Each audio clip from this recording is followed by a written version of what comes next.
Hello అండి. ఈరోజు మన రెసిపీ వచ్చేసరికి కేవలం కప్పు అటుకులతో ఒక మంచి ఈవినింగ్ స్నాక్ రెసిపీ చూపించబోతున్నా అండి.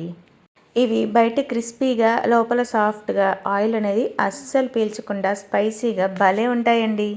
ఈవినింగ్ పిల్లలు స్కూల్ నుంచి వచ్చేసరికి అప్పటికప్పుడు 10 నిమిషాల్లోనే రెడీ చేసి పిల్లలకి పెట్టేయచ్చు. వీటిల్ని డీప్ ఫ్రై కాదండి, షాలో ఫ్రై చేసుకున్నా కూడా టేస్ట్ అనేది చాలా బాగుంటుంది.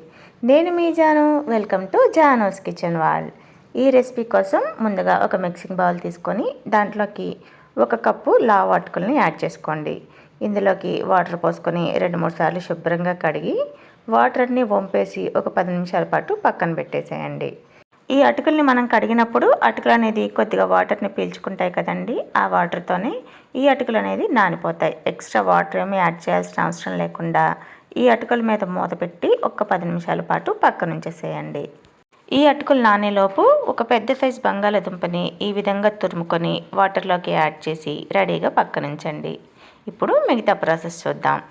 ఈ బంగాళాదుంపను తురుముకునేలోపు మనకి అటుకులు కూడా చక్కగా నానిపోయాయి. చూడండి ఎంత చక్కగా పొడి పొడిలాడుతూ మెత్తగా ఏ విధంగా నానిపోయాయో.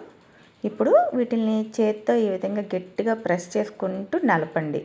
ఈ అటుకుల్ని మరీ మెత్తటి ముద్దలా కాకుండా కొంచెం కచ్చాపచ్చాగా ఈ విధంగా చేత్తో బాగా నలుపుకోండి. ఇలా నలుపుకున్న తర్వాత ఇప్పుడు దీంట్లోకి మనకి బైండింగ్ కోసం ఒక 2 టేబుల్ స్పూన్ల వరకు శనగపిండిని యాడ్ చేసుకోండి. ఇందులోనే ఉల్లిపాయ, పచ్చిమిర్చిని కూడా సన్నగా కట్ చేసి యాడ్ చేసేయండి. ఒక చిన్న సైజ్ క్యారెట్ని కూడా తురుముకొని యాడ్ చేసుకోండి. కరివేపాకు, కొత్తిమీర, జీలకర్ర, కారం కోసం ఒక 1/2 స్పూన్ వరకు మిరియాల పొడి, 1/2 స్పూన్ వరకు కారాన్ని యాడ్ చేసుకోండి.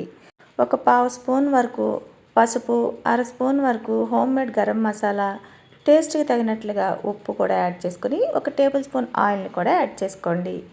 ఇవన్నీ కలిసేలాగా చేత్తో గట్టిగా ప్రెస్ చేసుకుంటూ కలుపుకోండి. ఎక్స్ట్రా వాటర్ అనేది ఏమీ యాడ్ చేయాల్సిన అవసరం లేదండి.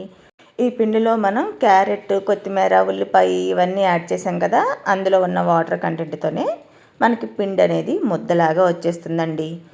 ఈ వెజిటేబుల్స్ని యాడ్ చేసుకునేటప్పుడే మనం ముందుగానే తురుముకొని వాటర్లో నానబెట్టుకున్నాం కదండి, ఆ బంగాళాదుంప తురుమును కూడా ఇందులోకి యాడ్ చేసేయండి. నేను ఇక్కడ ముందే యాడ్ చేయడం మర్చిపోయానండి, ఇప్పుడు యాడ్ చేసుకుంటున్నాను.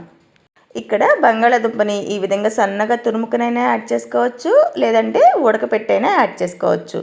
ఏ విధంగా యాడ్ చేసుకున్నా సరే టేస్ట్ అనేది చాలా బాగుంటుందండి. బంగాళాదుంప అనేది కంపల్సరీగా యాడ్ చేసుకోవాలి. పిండి అనేది ఒకవేళ గట్టిగా ఉండి వాటర్ సరిపోలేదు అనుకుంటే చేతిని తడుపుకొని ఆ తడి చేతితో పిండిని కలుపుకోవాలి.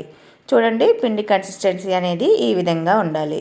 ఇప్పుడు ఒకసారి చేతిని వాష్ చేసుకొని ఆయిల్ని చేతికి రాసుకొని మనకి కావాల్సినంత సైజులో పిండి ముద్దల్ని తీసుకొని ఈ పిండి ముద్దల్ని ముందు ఈ విధంగా రౌండ్గా చేసుకోండి.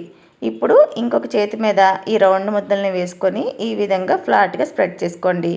అంచుల వెంబడి ఏమైనా క్రాక్స్ వస్తున్నట్టుంటే ఈ విధంగా వేలుతో అడ్జస్ట్ చేసుకుంటూ మనం వడ షేప్లో ఈ విధంగా ఒత్తుకోవాలి.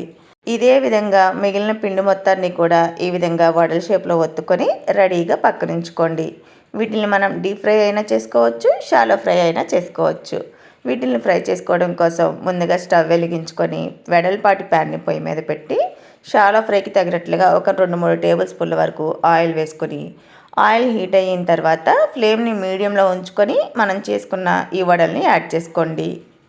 ఆయిల్లో వేసుకునేటప్పుడు ఈ వడలు అనేది ఒకదాని మీద ఒకటి వేయకుండా ఒకదాని పక్కన ఒకటి కొంచెం విడివిడిగానే వేసుకోవాలండి.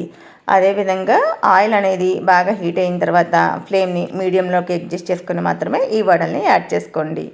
ఇంకొక విషయం ఏంటంటే, మీరు వడలు వేసిన వెంటనే గేటుతో కలపకుండా ఒక 2-3 నిమిషాల పాటు అలానే వదిలేసేయండి. ఒకవైపు మంచి కలర్ వచ్చేంత వరకు కాలిన తర్వాత అప్పుడు గెరిట పెట్టి రెండో వైపుకి ఫ్లిప్ చేసుకోండి. మీరు వెంటనే వడల్ని రెండో వైపుకి ఫ్లిప్ చేశారు అంటే మీకు వడలు అనేది విరిగిపోయే ఛాన్స్ ఉంటుందండి.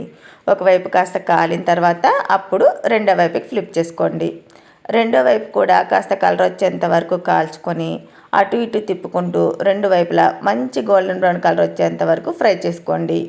ఈ వడల్ని మీడియం ఫ్లేమ్లో మాత్రమే ఫ్రై చేసుకోవాలండి. హై ఫ్లేమ్లో పెట్టుకున్నారు అంటే పైన కలర్ వచ్చేస్తుంది, లోపల పిండి అనేది సరిగ్గా ఉడకదండి.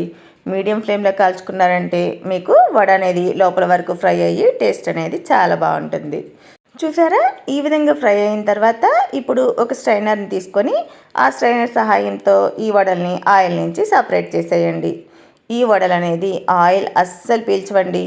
ఇదే విధంగా మనం రెడీ చేసుకున్న మొత్తాన్ని కూడా ఫ్రై చేసుకొని తీసుకుంటే మనకి టేస్టీగా ఉండే అటుకుల వడలు రెడీ అయిపోయినట్లేనండి. చూసారా, చాలా సింపుల్గా రెడీ అయిపోయింది. టేస్ట్ కూడా చాలా బాగుంటుందండి. రెసిపీ నచ్చితే ఓ చిన్న లైక్ ఇచ్చి ఇలాంటి మరిన్ని రెసిపీస్ కోసం జానూస్ కిచెన్ వాళ్ళ ఛానల్ని సబ్స్క్రైబ్ చేసుకోండి.